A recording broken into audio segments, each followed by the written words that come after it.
Hello, everybody. Welcome to Matt Connarton Unleashed, the television edition for July 4th, Independence Day 2012. Coming to you live from the QCEnews.com studio here on QCEnews.com and, of course, IPMNation.com. So Glenn R.J. Willett will be joining me in just a moment. And got a big show tonight. Got a lot to talk about. Chris Rose is not with us. And, I texted him. I said, "Are you coming, Chris?" And he's like, "I'm not going to make it tonight." And I told him, I said, you're missing out because we're actually we're having a contest at IPMNation.com next year for a year from now, but we're going to take submissions early. The contest is Spend the 4th of July with Glenn R.J. Willett. So, because I hope they're ready to travel, because after here, I'm going to Boston. Oh, my goodness. There's no end with me. There is no end with you. That should be your slogan. That should be your campaign slogan. So when you run for re-election for selectman, there is no end with me. If I'm still talking by that time. Yes, I'm sure you will be, Glenn R.J. Willett. So, wow, it does look bright this week. But welcome, everyone, to the show. We are live in Manchester, New Hampshire. And, Glenn, I don't know if you heard about this, but we're going to get to, we're going to do some Obamacare stuff in a moment. But with this show, we tend to talk more about national politics than local politics. But there was something interesting that happened here in New Hampshire. And he who shall not be named sent me this story earlier. Oh, again? Yes. Very active person for someone who's not being named. Yes, well, he's a friend of mine who watches the show and listens to the show and who we discuss politics quite a bit. But he's a very private person. So as journalists, we honor that. That's right, absolutely, confidentiality. That's right. This is off the record. But Glenn, I don't know if you heard about this. Apparently another New Hampshire state legislator. I make that mistake all the time. Another New Hampshire state legislator who is a member of the legislature has embarrassed himself and our state. Oh yeah, I couldn't believe that when I read that. Yeah. What is wrong with society? Oh my goodness. Well, this is from Huffington Post. I'll read this to you very quickly. The title of the article is "Bob Kingsbury, New Hampshire legislator, explains remarks linking kindergarten to higher crime." Oh my God. You see, now there's... You can't make this stuff up, can you? No, it's really incredible. As it is, there's conservatives who believe that college is bad. Yeah, now they're going to say the kindergarten is bad. Now kindergarten is also bad. Let's see what... I guess we should do away with education. I guess so. What they're trying to lead? We need to, as long as we're uninformed, it will be easier to lead us if we're uninformed. Maybe that's the end game. That's the truth. That is the truth. We'll become their robots. Absolutely. Let's see, I'll read this quickly. A Republican lawmaker in New Hampshire explained his controversial statement last week that kindergarten leads to higher crime was based on statistics. Oh, there's a science behind what he said. Wow, let's see what it is. Let's keep an open mind here, folks. Yeah. He found a 400% jump in crime in towns with this early childhood education program, he claimed.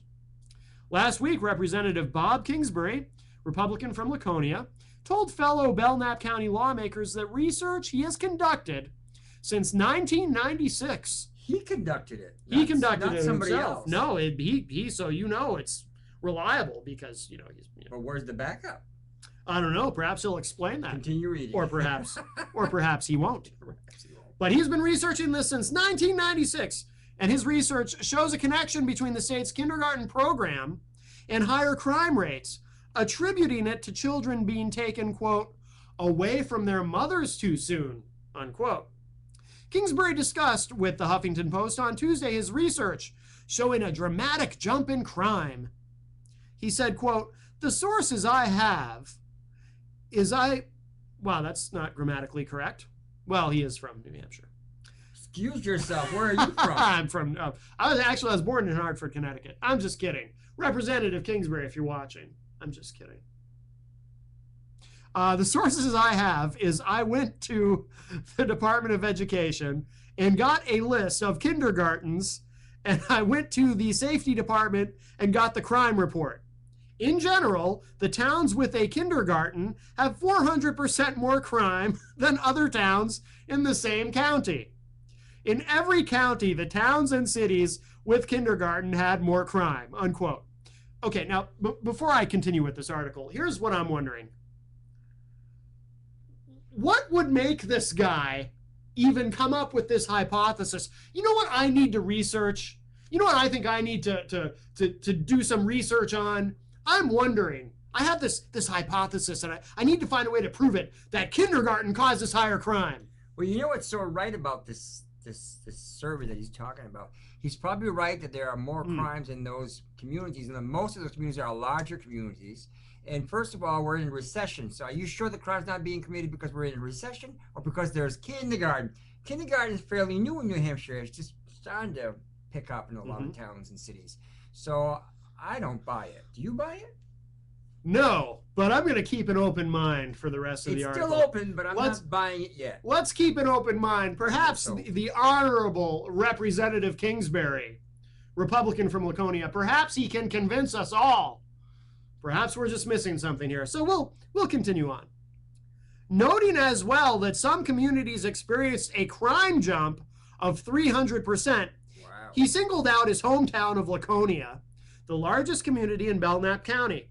Compared to the other 9 communities in the county, Laconia had the highest crime and the only kindergarten program, he said. But It's it's also the largest community in that county. Yes. Larger communities get more crime because there's more people that are committing crimes. Exactly. Kingsbury cited crime reports indicating Laconia had 63 of the county's 70 rapes. 70 rapes? Wow. That's a whole lot of raping. What's going on in Laconia? Yeah, geez. I guess if you want to partake in some rape, that's where you go. That's crazy. 6 out of 9 robberies, 44 out of 47 arsons. Really? That's that much? Wow. And 408 out of 506 simple assaults. That one doesn't surprise me. You ever been to a bar in Laconia? Yeah, but you can. Let's go back to the arson thing. Manchester in the last few years had a big arson problem on both sides of the city. Now, are we to say that was based on kids who went to kindergarten, and that they're going to be committing these type of crimes? I don't believe that. I don't know. Representative Kingsbury, he's so far. This is it's his survey. This is pretty compelling. But it's his survey. If I would have, if I had titled this article, I would have just said, Kingsbury claims kindergarten leads to rape. We'll continue. I'm just astounded by that. 70 rapes? Yeah, what's the population of Laconia? Less than 10,000, isn't it? Or about 10,000? Oh, it's funny. It mentions that in the next paragraph. Ahead. It's actually 16,000. Okay, it's grown. That's more than I thought, yeah. It's grown. Belknap County is southern New Hampshire. Belknap County in southern New Hampshire has a population of a little bit more than 60,000. Okay, the person who wrote this article did not do their research. The whole county only has 60,000? Well, they're saying in southern New Hampshire, and Belknap County obviously is north, not south. That's right. It's actually central. Isn't it part of central? I think technically it would be considered central, close yes. to Concord, yeah. So I'll reread the paragraph, but I'll take out the word southern. Oh, no, you should do it the way he reported this so that if it's wrong, we can say you didn't make the mistake, he did. Well, that's why I'm saying it's wrong. Belknap County in New Hampshire has a population of a little bit more than 60,000, including Laconia's nearly 16,000 inhabitants. Laconia sits across Lake Winnipesaukee from Wolfboro, New Hampshire, where Mitt Romney has a vacation home. Kingsbury, 86, did acknowledge that other factors can contribute to higher rates of crime. Well, thank you. Yes, and kindergarten classes are just one of them. Well, obviously, they're at least one of them. But he mentioned having read an article showing the impact of moving young children out of London during World War I. He says, quote, "In World War I, London was being bombed by the Germans and they sent the children out of the city. That was a disaster for England," unquote. Oh, that's it. I'm officially convinced. He convinced me. It's a total different situation. What do you mean? It's another country in another century. Yes, how is that different? The situation is different. They weren't getting an education there. They were all feared out of their lives because of the war. Yes. So it doesn't affect kids. Yeah, bombs would affect anybody, adults let alone kids. I suppose so. I don't so. put the 2 and 2 together. I wouldn't. I'm sure there was an increase in rape. I'm sure. Oh, yes. If there was a war, yes. We always know that. That's a fact. War brings rape. Yeah, absolutely. Unfortunately. Kingsbury does not believe that daycare or preschool programs are to blame since they are voluntary in nature, he said. Now we're getting to it. See, kindergarten, it's public, so it's a socialist program, you see. So you think he's trying to make some news? I think so. Well, he's 86. He's trying to, wants to see his name in lights before he goes out. No, that's something unrelated. Okay. Go on. Where was I?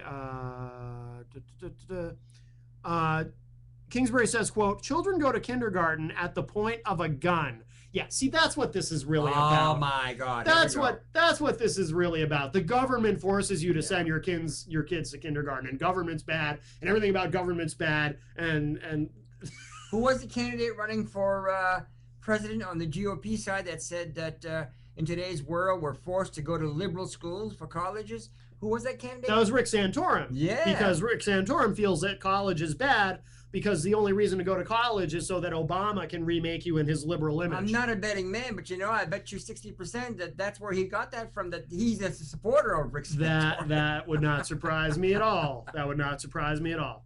Well, let's see. Okay, so children go to kindergarten at the point of a gun. Wow. Children go to daycare, and it's not the same. No. There is no point of a gun. Unquote. Now, I've never gone to kindergarten because they didn't have it in my town when I was a kid. But you know what? I don't remember ever going to school in any type of education, college or first grade or elementary or junior high or high school, and had a gun pointed at me. Do you? Actually, yes. The truant officer used to come to my house, and he'd point a gun at you. He'd hold an Uzi up to my temple and said, "You're going to school, you little MFer." You sound like Mr. Kensington. And then and that led to all kinds of shenanigans and hooliganism on my part. Except you're not a villain, are you? Not anymore. But back then, I'll tell you what. Back in my kindergarten days, I was out of control. Did you really go to kindergarten? Crazy. Though? Yes, I did go to kindergarten. Right. And what town were you from? At that, I was living in Concord. Right. Wait, I think I was in Concord by then. I was born in Hartford, but we moved to New Hampshire when I was little. It's kind of a blur. Is it now? It is, yes. Who remembers the day they were born, and really, unless you're told so. Well, right, of course, yes. Kingsbury said he believes that teachers... Oh, jeez, here we go. Kingsbury said that he believes that teachers are partially to blame, those liberal teachers. Well, they go to school for that, right? They get trained to be robots and teach the kids to commit crimes. Yes, of course, yes. At a pointed gun at them. That's right. These teachers are armed, apparently. Oh, my God. The teachers are partially to blame, but the rise in crime is not the fault of the teachers. Oh, they're only partially to blame. Instead, he blamed attorneys and the courts for what he called a lack of discipline and rules in schools and for prohibiting teachers from disciplining students as in previous decades. There's all kinds of people to blame for this. Really? But it all centers on kindergarten. Or the fault of the lawyers, and who else? He said lawyers and lawyers and the courts and teachers, and they're all in it together. It's all a cabal of evil. Sounds like adults are bad for kids. I know, right? That's right. Teachers, leave those kids alone. It isn't just teachers, according to him. I know. It's adults are bad for kids. Wow. Yes. Well, that explains why there is no discipline, because adults aren't allowed to discipline even when it makes sense. Mm-hmm. And we're not talking beating kids up here. We're talking regular disciplines. There's nothing wrong in disciplining a child. That's how they get to learn what's right and wrong. And so, yes, our government has gone too far. But you know what? He's part of the problem. Why? Because he's crazy? I wouldn't say he's crazy. I didn't say that. I'd say it. I'm saying it. But he is in the legislature. He votes for these things. Yeah. Oh, in the next paragraph, there's a familiar name, another crazy person. Get ready. Spoiler alert. Be careful when you call people crazy. They'll come after you. Well, this is someone I'd like to get on the show coming up, this name. Kingsbury has a history of taking conservative positions in the Tea Party-controlled State House. This includes partnering with supporters of birther Queen Orly Tates to push a bill... Oh, sorry, yes? Stop right there. Did you just say that he thinks that our state legislature is controlled by the Tea Party? Yeah. Well, I know the Congress is pretty much a lot of it that's happening, but I didn't know that Concord had this similar... They had Tea Party members, but I didn't know they had controlling... Yeah, I think that's probably an exaggeration. Yeah. To hear some people tell it, they're really controlled by the Free Staters. the Libertarians. And those aren't Tea Party members. But some of no. them are. But... Well, so they have a lot in common, but they are different. Mm-hmm. I don't think Libertarians are reflexively racist. I'm not saying that Tea Partiers are, but I'm not saying that they're not. I'm unleashed. I'm saying all kinds of stuff. You have no evidence. No, I just, I've seen enough Obama signs with the little Hitler mustache painted on them that I kind of think that. Anyway, okay, so he has a history of, he partnered with supporters of birther Queen Orly Tates to push a bill to partially repeal the direct election of U.S. senators and sponsoring a bill that would raise the minimum age of judges from 18 to 60? Oh. What? Is he anticipating a lot of more crimes to have that many judges? No. He doesn't want to increase the number of judges. He wants to increase the minimum age from 18 to 60. Oh, so how old is this guy? 86. He cannot be a judge. Well, he can be a judge. What, you said to 60? Right. Well, he's right.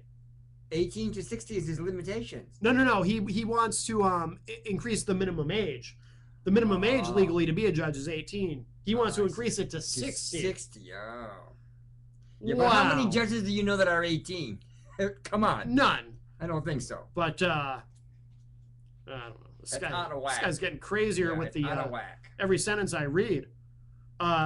Kingsbury has also sponsored legislation to require future state laws to be based on the Magna Carta, and said in February that statehood for the District of Columbia could cause New Hampshire's crime rate to rise 25%. Why? He is not currently planning kindergarten-related legislation. Well, that's good. Kingsbury's comments, which came during a meeting of the county's state lawmakers, have caused a stir. Imagine that. Well, of course. Leading both Democratic gubernatorial candidates to say they believe in kindergarten. Well, that's very courageous. Well, with all the rape it promotes. After that's it. The Republican candidate for governor, Ovid Lamontagne, declined to address Kingsbury's comments during a radio interview last week.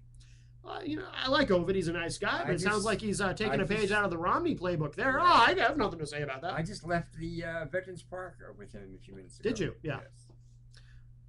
The National Education Association in New Hampshire has cast doubt on Kingsbury's research, with spokesman George Stout saying that, quote, every ounce of credible research, unquote, shows that kindergarten helps students.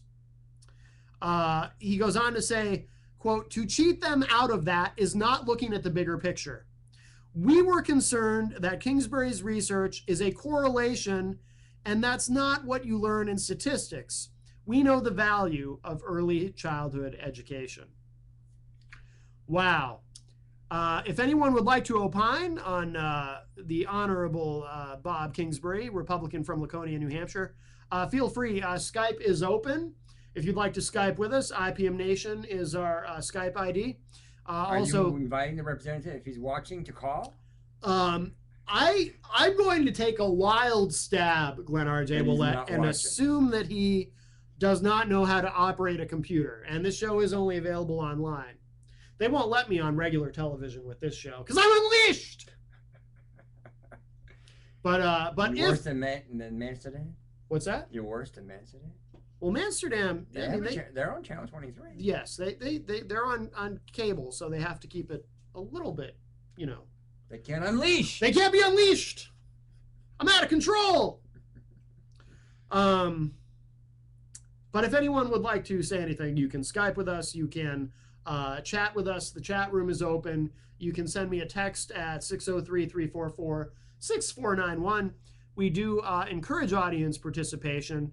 And of course, if the Honorable Bob Kingsbury is watching, he is welcome as well. You should invite him as a guest. Could be interesting. I would love to have him on. And have him bring his facts with him. Yes. Not verbal. I want to see it on paper. Yes.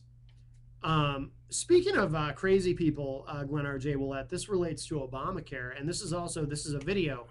I'm just going to play the audio for you all that was also sent to me by he who shall not be named. But you didn't like the video, so you don't want to show them the video? Well, we don't need to. It's just this guy doing his radio show. Okay. So there's nothing to see, really. We'll just play the audio. What's the name of the guy?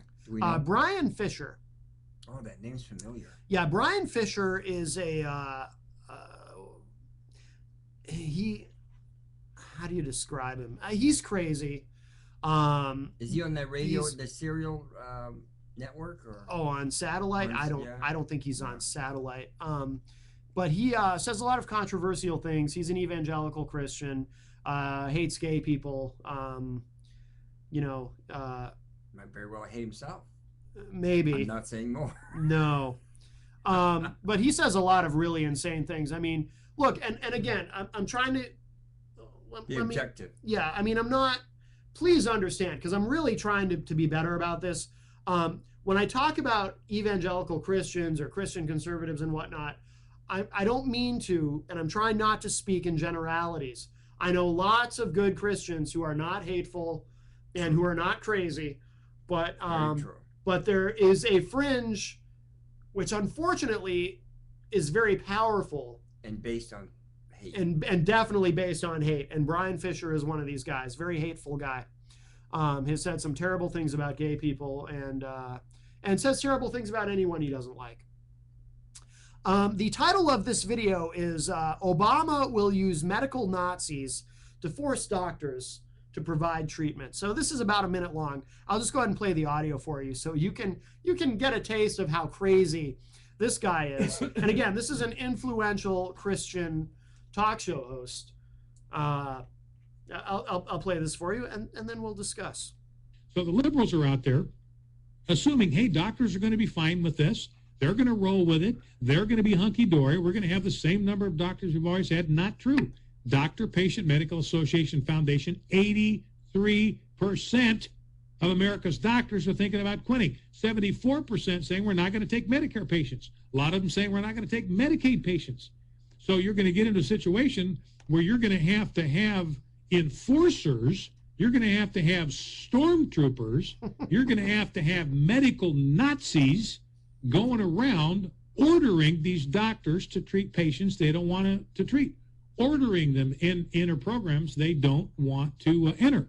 That's the only way these people are going to get health care. So President Obama is just absolutely destroying, and John Roberts is helping him to destroy the entire healthcare industry in the United States. Of course they are. Right-wing watch. Right-wing watch. You know what's so funny is that I can't believe he even said that, but I can. He's a nut. And people believe this stuff. Some people do, unfortunately. Mm-hmm. It's such hate-mongered. Mm-hmm. First of all, I'm going to say, right now we know of a lot of doctors, before the Obamacare, a lot of doctors will not take Medicaid patients. Mm-hmm. So it had nothing to do with Obamacare. Yeah. But it's a good reason for them to use as an excuse, you know. Yeah, absolutely. One of the things that I'm having, I'm enjoying this this whole Affordable Care Act debate. Yeah. One of the things that's fun about it, from my perspective, and for a political junkie like me, I enjoy this kind of thing, is watching the Romney campaign continue to just tie itself in knots over this. They're in Romney is in a very bad position now. Because specifically, you know, Romney, of course, has struggled, and this is only going to get worse, has struggled with the Obamacare thing because of the similarities to Romney Care. A lot of it was based on the law that he signed into being in Massachusetts as what I like to call Romney Care. Right, exactly. Very similar. When one of the things that is similar is the mandate.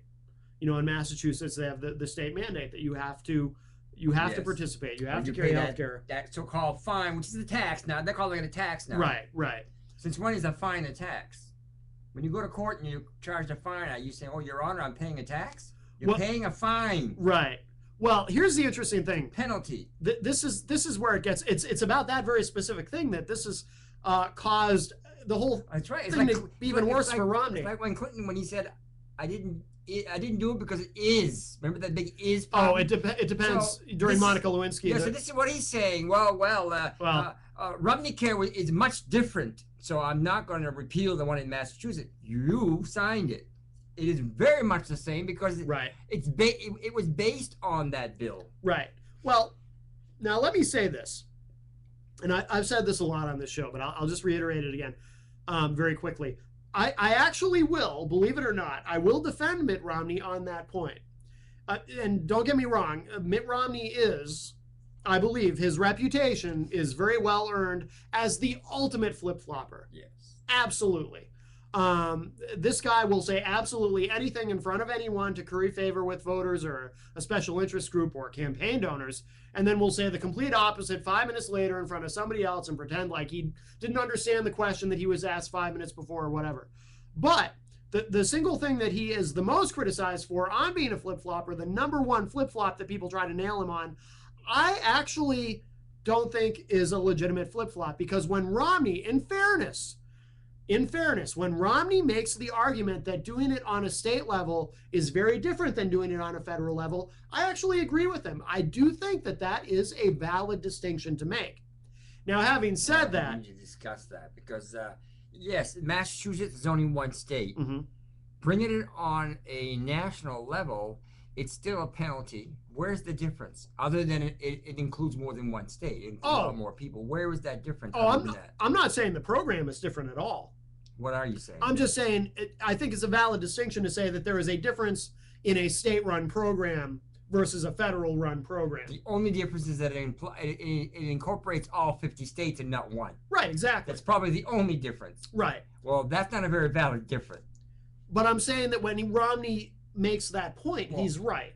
He's right, but it's pointless. Well, it's got holes all over it. Well, here's the thing. I mean, a lot of this is. Why would you write it? Why would you sign into a bill when you're governor of like he was in Massachusetts for? Well, do they even call it Romney Care? Whatever they called it, it was health care. Right. But we call it Romney Care. And then today he said that the first day I'm president, I'm going to repeal Obamacare. How can you believe in Romney Care and not believe in Obamacare when they're pretty much the same? The distinction is hypocritical. I disagree, actually. Well, I think it's hypocritical. Here's don't get me wrong. Go ahead. I'm gonna slam him. I hear your point. I'm gonna slam him, but from a different angle than you Okay. are. I actually think that there is a distinction, because the conservative viewpoint is conservatives generally would prefer that this kind of thing, if you're going to introduce any kind of government program, anything at all that the government is going to handle, they would generally, in the interests of federalism, they would generally prefer that these things be done at the state level. So a conservative might say, I would rather, if we're going to reform healthcare, granted, most conservatives want nothing to do with reforming healthcare. Of course not. I mean, it's actually to Mitt Romney's best interest. Right. It's actually to Mitt Romney's credit that he actually decided to do something about reforming healthcare in Massachusetts. Most Republicans want nothing to do with reforming healthcare. Actually, John Huntsman in Utah also reformed healthcare without a mandate, by the way. Without a mandate, that's right. Yes. Actually, you hit the nail on the head. This is exactly what it's all about. The biggest problems in healthcare isn't Obamacare or Romney Care in Massachusetts. It's still the cost. Mm-hmm. Too few people are getting rich on our healthcare. Mm-hmm. And who are they? The pharmaceuticals and big corporations that have to do with medical, and they're all tied into what? They're lobbyists of the corporations to our congressional delegations, which they give money for campaign. Now, I still maintain that the Supreme Court was wrong when they said that corporations vote too. They don't. People vote. Right. That money is People speech vote. and corporations are people and all that. Right. You may own a corporation, but your corporation isn't human. You say, I hope not. Right. Well, okay, so let's stipulate this. So you and I disagree. I think it is a valid distinction between state and federal. However, having said that, You're allowed to disagree. Yes, well, that makes for a better show. That's right. Having said that, this is where the semantics get interesting. First of all, well, you mentioned Romney, what Romney said on his first day, on day one of Romney's presidency. He will repeal and replace. We keep hearing that phrase, repeal and replace. Actually, to be honest, let's be honest. If Romney becomes president, Mm-hmm. every bill that President Obama has signed, and it'll be, the time will be in the last 4 years, because that will be his office, he will repeal them. That's their niche. So it doesn't matter if the bill is good, but because someone they hate so much, Yes. that's where the hate comes in. Yes. They'll repeal it and they'll start back from scratch because they've been asked by the courts they created the problem, they need to start back from scratch. But in the meantime, don't get rid of what's already there until you've done your work. Oh no, we're going to repeal it and start from scratch, which means they're not going to take care of the problem. Exactly. Well, here's I mean, let's break it down. Let's break it down procedurally.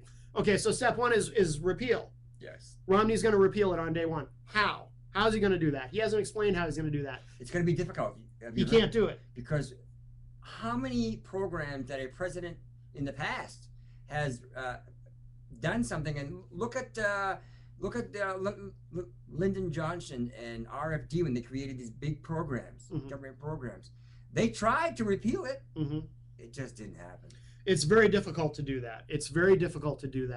Once something is in place, once implementation has already begun, it's very difficult to undo it in government. Well, the courts have already stated that if you were to do away with it now, it's going to affect millions, hundreds of millions of people that are already benefiting from it. Right. And it also hurt the other side. But you know what? That's where it comes. It's about humanity and humans. Well, it's also about you can't look. Let's look at the politics of it. Again, the repeal part. He can't repeal it. They can move to repeal it in the House, in the House of Representatives, and they're already planning to do that, Yes, to put that to a vote. Then it gets to the Senate, and it's going to hit a brick wall in the Senate. We don't know what's going to happen in November. That could change. But here's the other problem, Glenn, and this is why when Romney says it's just rhetoric. It's bullshit. You can't repeal it. It's ultimately going to be politically suicidal to repeal this, because as much as, and look, poll after poll after poll shows that Americans in some polls overwhelmingly have problems and huge concerns with the Affordable Care Act, but there are very specific parts of it that they love.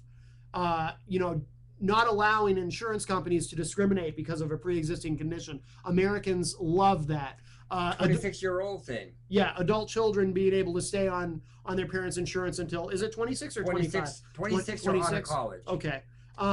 People love that. There are too many provisions within the Affordable Care Act that people love. Romney will do no such thing. He's not going to get anywhere near repealing it if he becomes president. He can't. You watch Romney's answers to questions. He'll say something one morning, and then that afternoon he'll change his mind. Oh, sure. He is speaking to whoever is out there talking to him. Yes.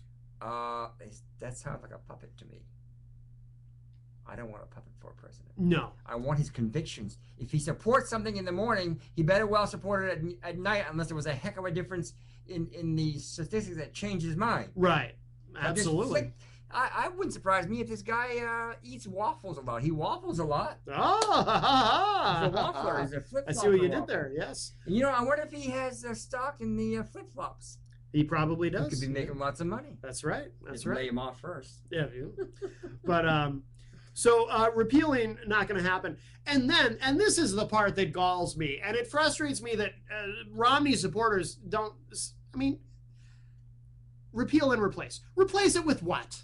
That's right. There's no answer. Where's your answer? What are you going to replace it with, Romney? Nothing. Did I miss something? Did Romney give some sort of big policy speech? No. His where answer, he described his version of healthcare reform with which he's going to replace Obamacare? No. His answer has always been, when I become president and I've decided what to do, you'll know first. You'll all know at the same time. Yes, well, how about now? You're running for office. Yes. What do you plan on doing? Yes. I'll let you know after I'm president. Yeah. A little bit too late for that. Yeah. So there's no, but you know what?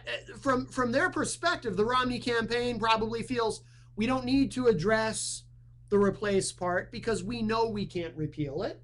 I mean, these people aren't stupid. They know it's rhetoric. I don't think anyone within the Romney campaign is actually sitting there thinking, well, maybe we can figure out, we'll figure out how to repeal it once we get in there, and then we'll have to work on replacing it. They know it's not going to get that far. You think they're so smart? if they're so smart, don't you think that they realize that we're not so dumb that we understand that they're not going to repeal it because it's going to be hard to do? And if they think we know that, who are they fooling? They're fooling themselves. But does the average American know that? I think the average American is much more intelligent today than you think they are. But is the Give average them American as interested in politics as? I mean, I've seen some statistics that actually really concern me. That the average American, I know, I get that, I'm but afraid, really has no idea. Let me just say this: that since the Supreme Court decision has been brought down, it's been less than 2 weeks now, roughly 2 weeks. Oh, since they ruled on? This is last week. So it's only been a week. Yeah. The polls on in favor or not in favor, the polls of not in favor have gone down, and the polls in favor have gone up. Yes. Now the people. There's an in between there. There's a group of people that say when they go to vote on those polls and saying we like some of what Obamacare has and we don't like some of it. Right. That's where the solution is. You deal with the issues. You take away what is not good for the country and you keep what's good. You don't repeal it and start back from scratch, because by that time you get back to where you were, you've hurt a lot of people. Right. Well, I don't think the country has the stomach for relitigating all of this. That's the other thing. That's the other reason it's politically suicidal. The Republicans will look like they're lurching backward. Again, remember, this started back in the 90s when Clinton was on board. Hillary had her Hillary Care, which didn't go anywhere. And when did Romney Care become law? Was it 96? Not long. That was when Clinton was in office. Mm-hmm. Put 2 and 2 together. He saw that. He said, "Oh, I don't like what Hillary's doing, but I'll do it better." And yeah, he certainly did. Oh, I'm sorry, not 96. What am I thinking? No. Well, he was governor between 1990. It would have been. I'm going to look it up. I think he was governor until 96. It would have been much later. Well, when depends. He did it when he was governor. So when was he governor? When was Romney Care passed? Let's see. I want to. Did they call it Romney Care? Yeah, I want to get this right, because I think we're off on our timeline here. Anything's possible, so it's good to get our facts.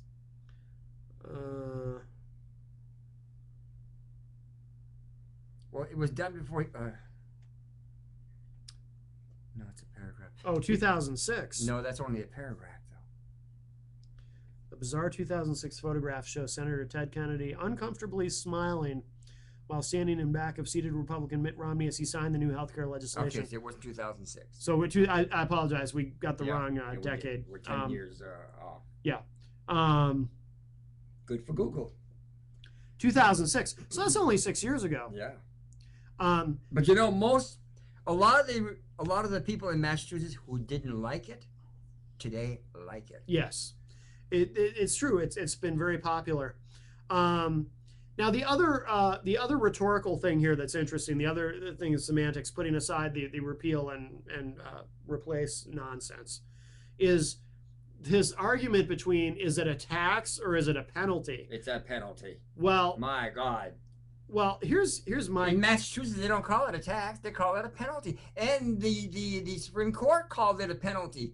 It would be allowed as a tax, but they really is a penalty. Well, John Roberts called it a tax. A tax, but it really is a penalty because it's under the Congress's ability to tax, which is how he was able to rationalize that it is constitutional. I guess it's like the same thing as we say here in Manchester. Comcast charges us a franchise fee for the local stations, and I guess you could call that a tax, even though it's a franchise fee, specifically for something, right? Not in general.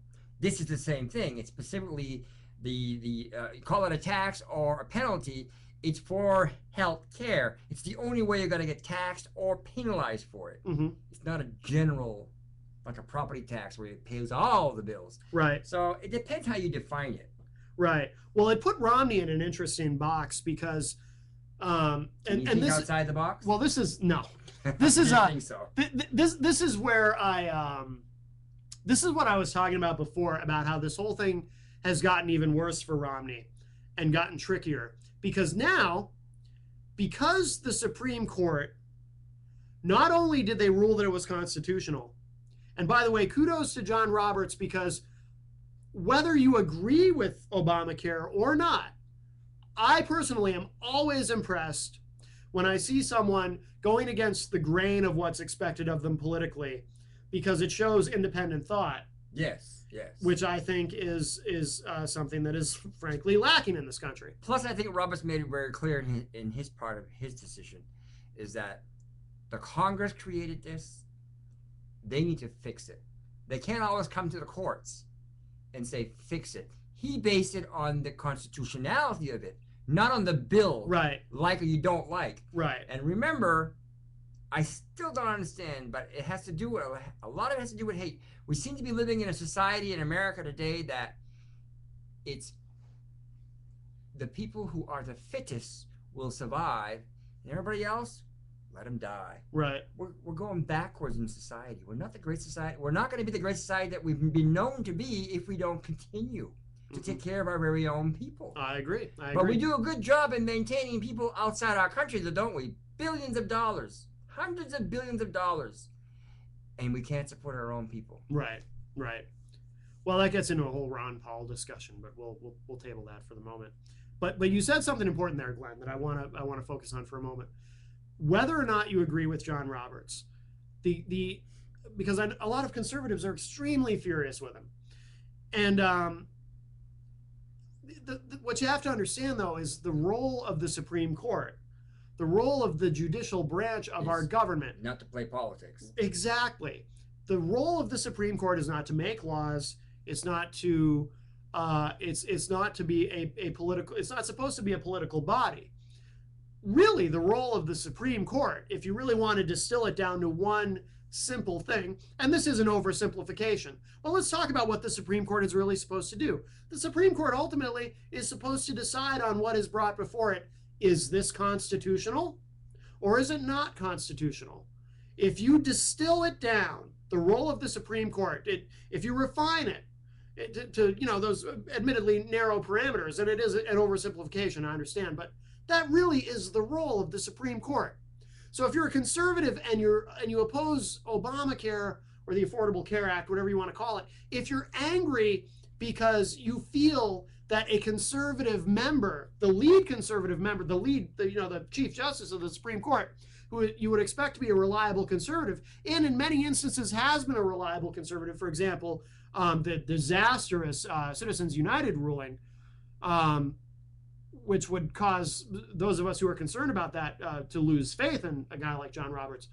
But faith restored in this instance because he did not, it's not his job to be a reliable conservative. It is not his job to carry the water of the Republican Party. It is his job to, as he said he would do during his confirmation hearings, to be an unbiased umpire. I almost said empire. Umpire.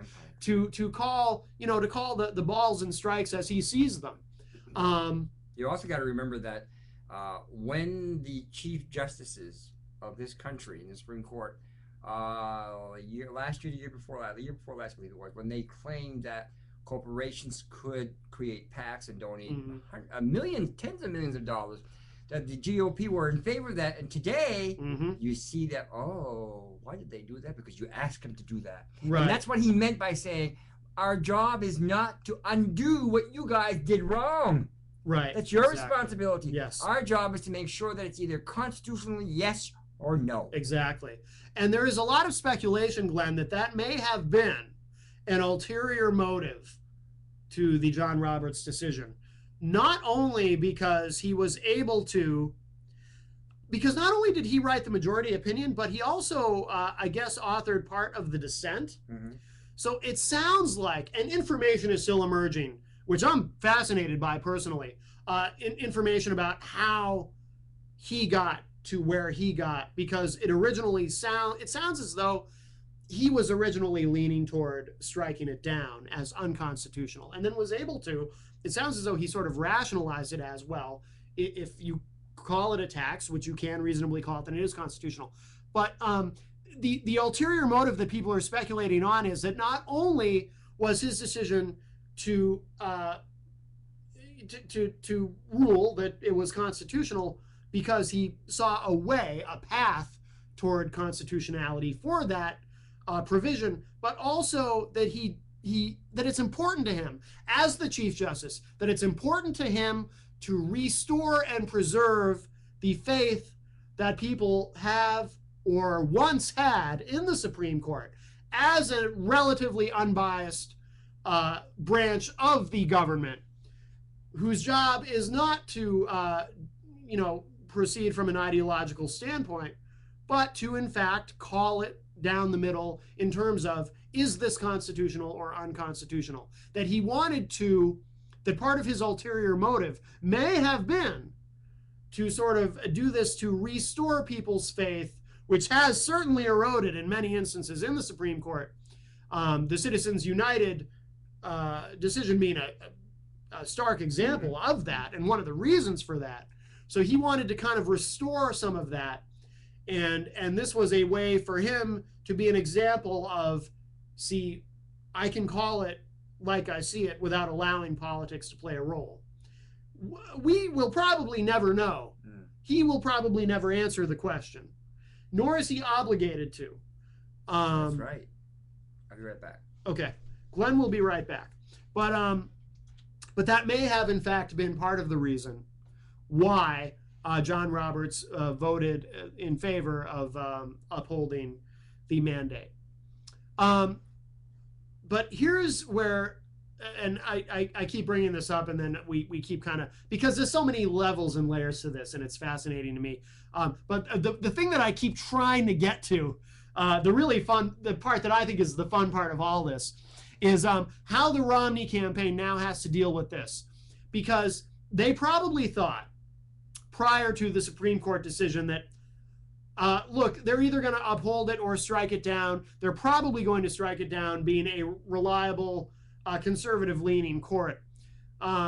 So we'll deal with it one way or the other, but hopefully they'll strike it down from their perspective. But what they probably did not anticipate is that it was going to get sticky if it were upheld, because the reason that it was upheld makes things complicated for the Romney campaign in a way that they've dealt with rather clumsily, because they probably didn't expect this. Because John Roberts was able to rationalize that the mandate is constitutional and can be upheld, is because if you interpret it as a tax as opposed to a penalty, then, Congress has the right to tax. So therefore, call it a tax. Call it a tax, it's fine. Call it a penalty, it's not. So let's call it a tax. This put Romney in a bad spot, because now, if you call the mandate within the Affordable Care Act a tax, then that means, logically, you would also have to call the mandate within Romney Care in the state of Massachusetts a tax.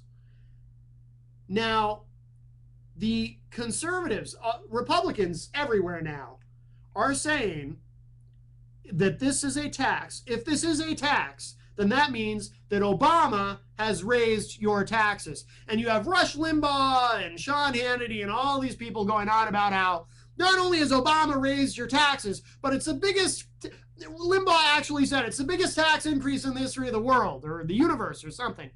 Let me be very clear. First of all, every time a Republican, one of these talking heads, whether it's a politician or a radio host or whoever, every time they tell you that it's the biggest tax increase in history, they are absolutely 100% flat out lying to you. It absolutely is not. Not even close. And your big conservative hero, Reagan, was, responsible for some larger tax increases than this one. This one's actually pretty small in the grand scheme of things. So when the Republicans tell you it's the biggest tax increase in history, they're lying. They're just flat out lying. It's not an exaggeration. It's not political spin. It's just a lie.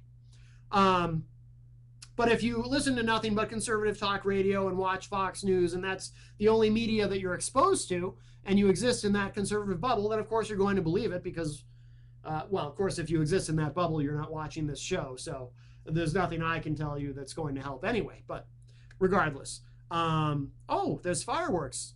I've become so unleashed. I've set off fireworks here on the show. That's a very interesting effect. So, by calling it a tax, though, by every Republican now calling this a tax, it puts Romney in a bad position, because this means that Romney also raised taxes. See, if Obamacare means that Obama has raised your taxes, then that means that when Romney was governor of Massachusetts, because his plan also included the mandate, that means that Romney raised taxes when he was in Massachusetts. So Eric Fernstrom, remember him? The Romney campaign guy who's, you know, the infamous Etch-a-Sketch comment? Eric Fernstrom, once again, committed a gaffe, although it's not really a gaffe, and I'll explain why, but he went on the show that Chuck Todd does during the daytime on MSNBC and was asked by Chuck Todd, is it a tax or is it a penalty? Fernstrom said, no, it's not a tax. It's a penalty. And Chuck Todd pressed him on it and said, wait, does this mean that you actually agree, that the Romney campaign actually agrees with the Obama administration when the Obama administration says, no, it's not a tax, it's a penalty? And Fernstrom said, yes, we do. Saying pretty forthrightly, no, it's not a tax, it is a penalty, and we agree with the administration that it's a penalty. Well, the obvious problem with this, and this is the catch-22 that Romney is in, the box that he's in now on this, because if you say, you can't say it's a tax because that means that Romney raised taxes, so they're forced to say, no, it's not a tax, it's a penalty. But the problem with that is, then that conflicts with the narrative of all the Republicans in the country who are saying, no, it's not a penalty, it's a tax. So you have a conflict there.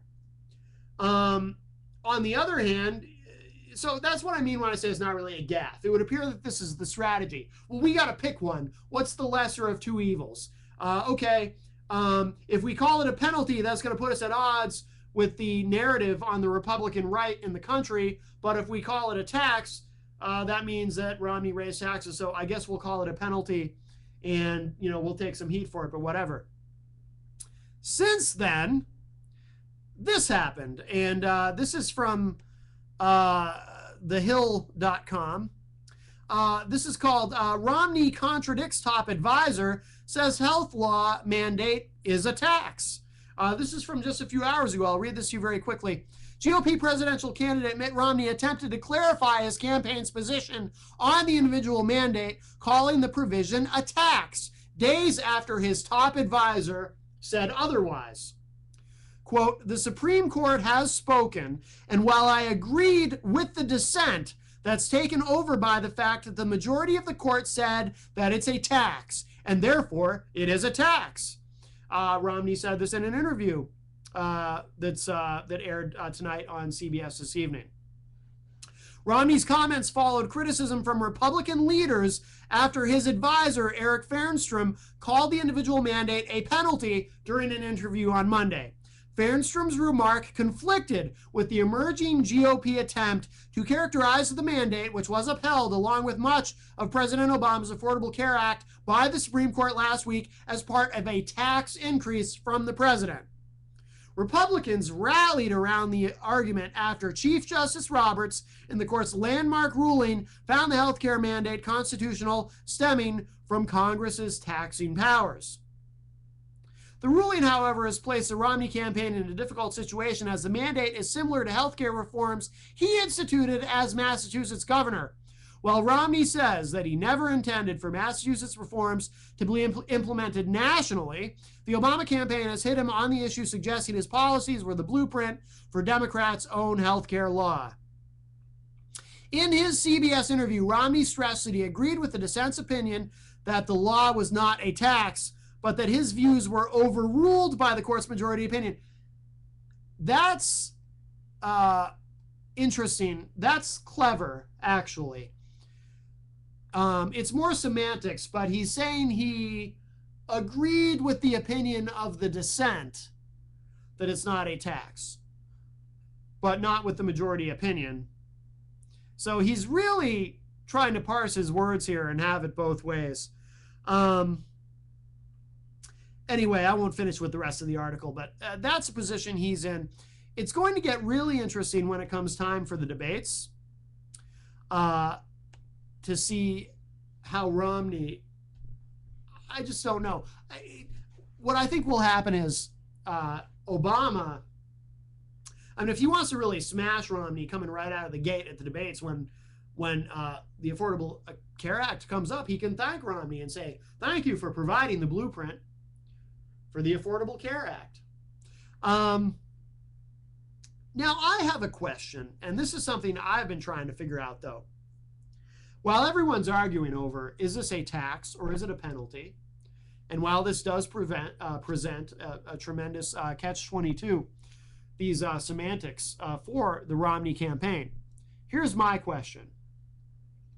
Why are the two terms mutually exclusive? And I'm asking because I genuinely would like someone to explain this to me. I have heard many times the phrase tax penalty. You know, our tax code, our federal tax code, they're filled with many things. It's very complicated. I think it should be simplified. This is something where I agree with conservatives. A lot of conservatives talk about simplifying the tax code. I completely agree on that. Reagan made strides to do that and got as far as he could with it. But I think it should be much more streamlined. But that aside, our very complicated tax code is filled with things called tax breaks, tax incentives, on the plus side, and on the negative side, tax penalties. There are all kinds of tax penalties written into the tax code where you end up having to pay more taxes. That is a commonly used phrase, tax penalty. Well, if there is such a thing as a tax penalty, then what is the difference between a tax and a penalty, and why are those two things mutually exclusive? Aren't they the same thing? Isn't that why we have the phrase tax penalty? If you call it a penalty as opposed to a tax, how is that penalty paid? I mean, a tax is paid, you pay that to the IRS. You have to pay that tax when you do your tax filing every April, right? Every year. Well, January if you do it early. How is a penalty paid? Isn't that also paid in your taxes? I don't know that this, I guess my question is this whole argument over tax versus penalty really just a needless distraction and kind of silly and pointless because it's ultimately the same thing anyway? I might be wrong. I probably am. There's probably something here I'm missing because this is an enormous discussion and it's at the center of all of this, and yet I'm having trouble grasping why. What is the difference? I'm not really clear on that. So maybe someone can explain to me. I mean, it's almost the end of the show, but if someone wants to explain it to me, I'd welcome it. You can text it. You can discuss it in the chat room, which is open. You can Skype with us, IPM Nation. But or perhaps we'll discuss it on a future show. But what am I missing here? Because it seems to me it's the same thing ultimately, and it really is just a matter of semantics. Of course, legally speaking, many things in the law are a matter of semantics, and words matter in law and in policy. So, and the other thing that a few people have mentioned but gets largely lost in the discussion is, regardless of what you call it, apparently, if I'm not mistaken, if I understand this correctly, the way the Affordable Care Act is written and is being implemented is that there is no enforcement mechanism for this, whether you call it a tax or a penalty. There is no actual enforcement mechanism written into the law. Now, I assume that can be rectified, that can be remedied, especially if you're calling it a tax, just a full-on tax. You simply give the IRS the ability to write that or to make that part of the tax code. But as it stands right now, from what I understand, that's not in there. There is nothing in the law. There is no enforcement mechanism written into the law. So therefore, if there is no enforcement mechanism, then there's no way for the government to collect the tax or the penalty, so then you don't necessarily have to pay it? Could it be that it's voluntary? I know it sounds like that can't be right because that doesn't make sense. And yet, if I understand correctly, that is how the law is currently written. So these are some questions kicking around in my brain, along with how is Romney going to deal with this going forward? Because this makes things that much more complicated. Look, Romney's not going to be president anyway. I do believe Obama will win a second term. I myself am going to have to find a good third-party independent candidate to vote for, because I've just decided that I'm done with supporting the two-party system. But Glenn, let me ask you now that you've returned before we wrap up. Am I there? You are. There you are. I see you. What is the difference ultimately between a tax and a penalty? Do you know? Because there is such a thing as a tax penalty. So isn't it ultimately just a matter of semantics? Maybe you know more about this than I do. But if you go to court and you get a prison sentence, that's called a penalty. Am I correct? Yes. If you go to court and your penalty is not to go to jail, but instead pay a $500 fine, is that a tax, or is that a part of your penalty? That's your penalty. That's a penalty, but was there ever? I guess so. So it doesn't. It's semantics. It depends what you mean by. Remember, the Supreme Court did say tax, but they also talked about a penalty. So which one is it? And can they both be inscribed as meaning the same? It's possible. Yeah, because no one was. I mean, if I understand the law correctly, no one was ever in danger of going to jail for not having health insurance. Oh, wait a minute! In Massachusetts, you can go to jail. You can, really? If you don't pay. If you don't have insurance, number one, and number two, if you refuse to pay the penalty, which is, you want to call it a tax? But how does the state of Massachusetts collect that penalty? They bill you. If you didn't get insurance by a certain time, they will bill you. Okay, if you don't pay the bill, you can go to jail. So it's not part of the state tax code. It's a separate thing. It's a separate thing. Oh, very interesting. And that's what I'm talking about. It's like going to court. If you pay a fine instead of going to jail, I'd rather pay the fine, but it's still a penalty, isn't it? Right. That was the decision of the judge. Well, I do know too often if you don't pay a fine, you can go to jail. Of course. Well, this is the same manner. So you can call it a tax all you want. Right. There's not much difference in this case between a tax and a penalty. And remember, when they first wrote the bill, it wasn't written as a tax. It was written as a penalty. And that's how it is in Massachusetts. It's a penalty. If you don't take insurance, your penalty is to pay a fine. You can call it a tax all you want. But remember, if you took the insurance, you wouldn't be paying that tax. So it's not really a tax. Right. It's based on you take the insurance. It's a mandate. He who shall not be named has texted and said, I think if you file your taxes, the fee, penalty, tax is deducted from your refund. Otherwise, it will not be enforced. That makes sense. So if you're getting a tax refund, you're gonna take that penalty. It's gonna come off of your refund, but you don't owe anything if you're invited. Yeah, I'll go one step further, and he's correcting what he's saying. Okay. Let's say you owe back taxes, and you're not paying them. What's going to happen to you? They're going to fine you. You're still going to owe that tax, plus they're going to put an interest on it. Okay. The interest is not the tax. It's the interest is on the amount that you owe. It's a penalty. Okay. So it depends. You'd have to go to the dictionary. Maybe next week we can do that and look for the definition of a tax versus the penalty and see how close they gather. They probably gather very close. Yeah. So it is semantics, I think.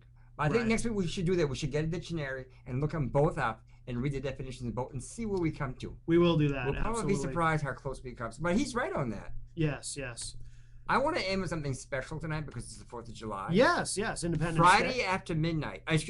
Friday after 5, which is a band, Johnny Friday, played at Millie's last night for the 4th of July weekend. And the last song was just an instrumental guitar, electric guitar. And it is America the Beautiful, and he did it so well. And the guitar is lit blue. Really? And I would like to play that when we're finished to end the show. Absolutely. How appropriate. It's the 4th of July. Absolutely. Absolutely. Thank you. We will do that. So stick around for that. So we'll begin to wrap up on that note. And be sure to join us Friday night at 8 p.m. Eastern Time back here at QCEnews.com. And, of course, you can also watch on IPMNation.com. Willette at Large Gone Global, hosted by Glenn R.J. Willette. And VE on Sunday? And VE on Sunday at 9:30 p.m. Eastern. Vegetated interests. No. What? Vegetated eating. VE? Oh. Let's say what it is. Something like that. Let's say what it is. Can we? It's verbal ejaculation. There you go. It's past 9 o'clock. It's past 9 o'clock, so we can say the E word. Of course, by the way, there also is an express edition for this week of Matt Connarton Unleashed. If you have not listened to that, I did do one for this week. And we also have, and another episode is going to be put on tomorrow. We have other shows that we do. We now have 5 shows. We're about ready to put in the 6th show this week. The 5 shows are Let It Large on Friday, going global. On Sunday is Verbal Ejaculation. That's at 9:30 until 11ish. And then we have on Wednesday, we now have your show, which is Matt Connarton Unleashed. And that's from 8 to 9 or 9ish. Yes. And then we have on Thursdays we have 2 more shows. We have City Mill Productions. Teleproductions. Oh, Teleproductions. And it's going to re-air again tomorrow because we're going to put in a new episode tomorrow because I didn't get one for Thursday. Okay. And we also have now Leveling the Playing Field, which will be changed soon. But starting this Thursday, Well Let It Large on Channel 23 will be made into a disc immediately, and on Friday morning it will air on QCE News. Ah, excellent. So we are now down to 6 shows. We're slowly growing to that number of 40 by the end of the year.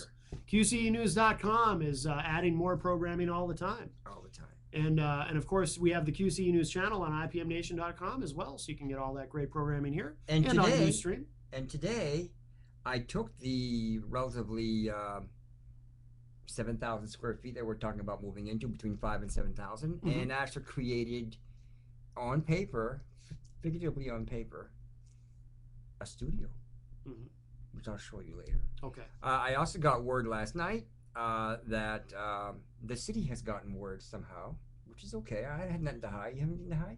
That we're planning on moving to a bigger location, and some of them are okay with that, and others are saying, "Over my dead body." So there will be some objection, but you know me, I will fight for what's right. Yes. We will, won't we? Will you fight for your right to party? You gotta fight for your right to party. What does Bob Kingsbury say about it? I don't know. What does he say about it? I don't know. We should ask him. Do you think he'll write for his I want to get him on the show, man. That guy.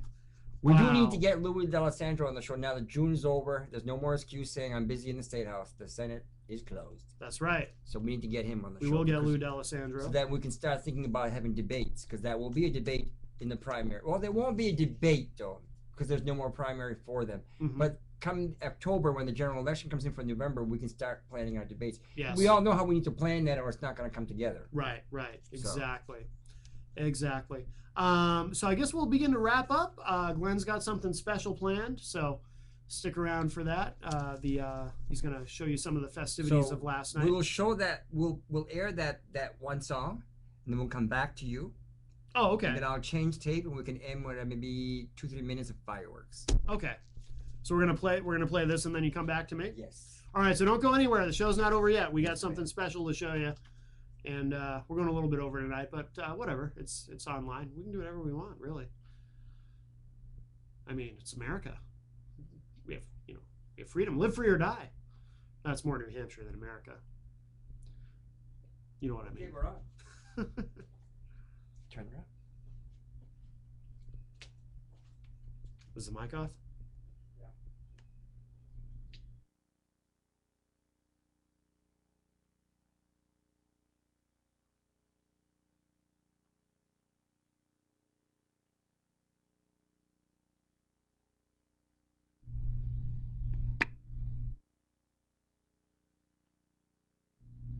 I was gonna say I'm not getting any sound here. Yeah, I'm not getting no sound either, so okay, go back to you. I was gonna say I'm not getting any sound here. Yeah, I'm not getting no sound either.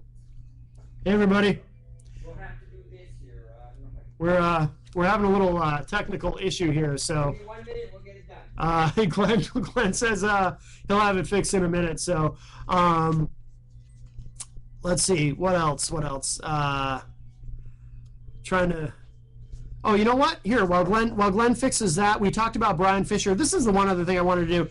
Here's what Brian Fisher, we talked about him at the beginning of the show. and played something crazy that he did. Here's what Brian Fisher says about gay marriage. This is only a minute long. The only place where sexual expression ought to take place is in the marriage relationship between one man and one woman. Once you discard that, once you say that's no longer the standard, there is no place to stop. So, ladies and gentlemen, I just want to bring this to your attention because we're going to hear more about this. We've already had court cases in Canada where pedophiles have argued in court that their orientation, they were born with a sexual attraction to children. Not a thing they can do about it. That's how they were born. That's their orientation. That's the way they were born. There's not a single solitary thing they can do about it. So we've already seen then that this issue of orientation, once you break the threshold, once you allow sex between two people of the same sex, there is no place to stop. You can't stop just with homosexuality. You can't stop with polygamy. You can't even stop with pedophilia. You wind up going all the way to sex with animals. All the way to sex with animals. Wow. That's what you gay people. That's what's next. Brian Fisher should know. I don't know how he knows that. I wonder how he knows that. Are you ready? You think he's boinking his cat right now? Here we go. Here we go. What? All right. You hear it? I hear it, yeah.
Yeah.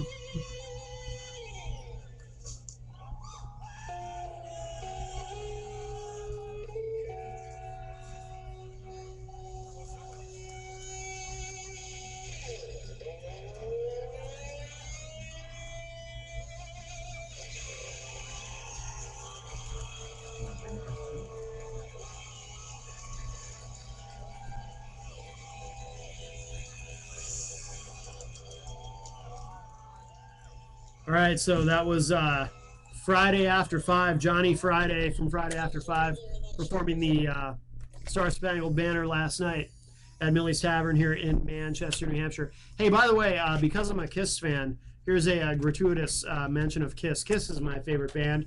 On Alive 3, which is their live album, obviously, at the end of that, Bruce Kulick, who was their guitar player at that time, Bruce was with him for 13 years. That was one of his last albums with Kiss, but he does a pretty kick-ass Star Spangled Banner. I wish oh, you know what? Well, no, it'll be after the 4th when I do my show Saturday. Saturday morning, 10 a.m. Eastern, by the way, is the radio edition of Matt Connarton Unleashed. Maybe I will. Remember, the 4th of July weekend, because it's done in the middle of the week, started last weekend and ends next weekend. I have this hang-up, though, about doing holiday-related stuff after the holiday. The point is, because the holiday's in the middle of the week, it started earlier. It's like the full moon. No, I know. Do you know that the full moon is a 7-day cycle? It's 3 days before, the day of the full moon, and 3 days after. So the effect gets better and better. So today is the better effect because it is the holiday. I can honestly say, Glenn, I've never thought of it that way.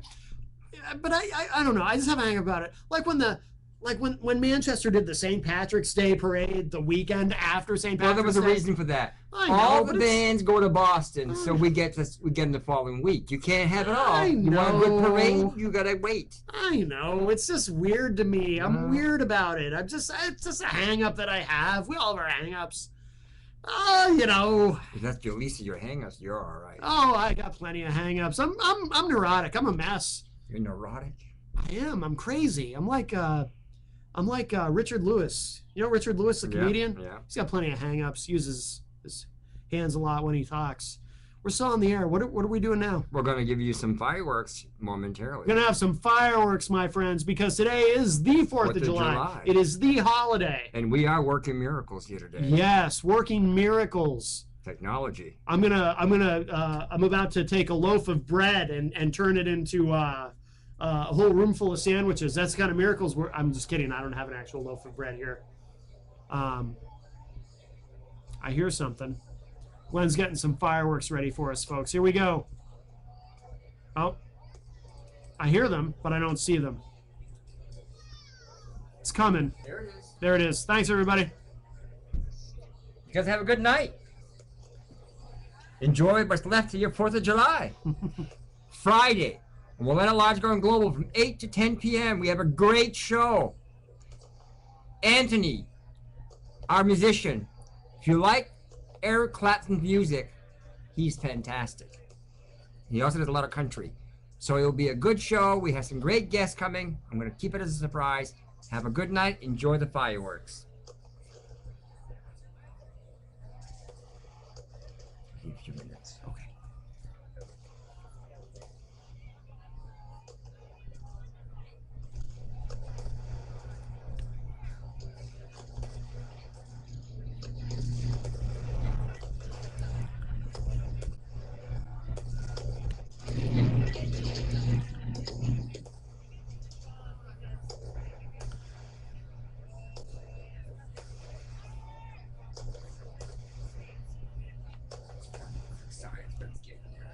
What's that?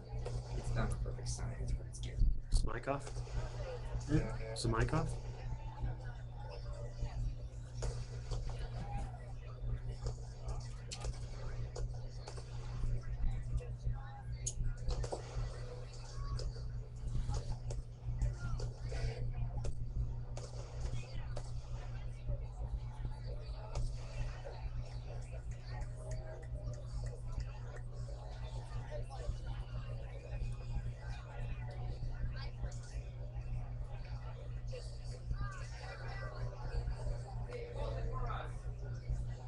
All right, everybody. That's going to do it for Matt Connarton Unleashed. Hope you enjoyed the fireworks. And happy 4th of July. Happy Independence Day. Till next week. Till next week. And then, well, you can still be happy next week, too. I didn't mean it that way. Don't take it wrong. We'll see you all next week. Thanks, everybody.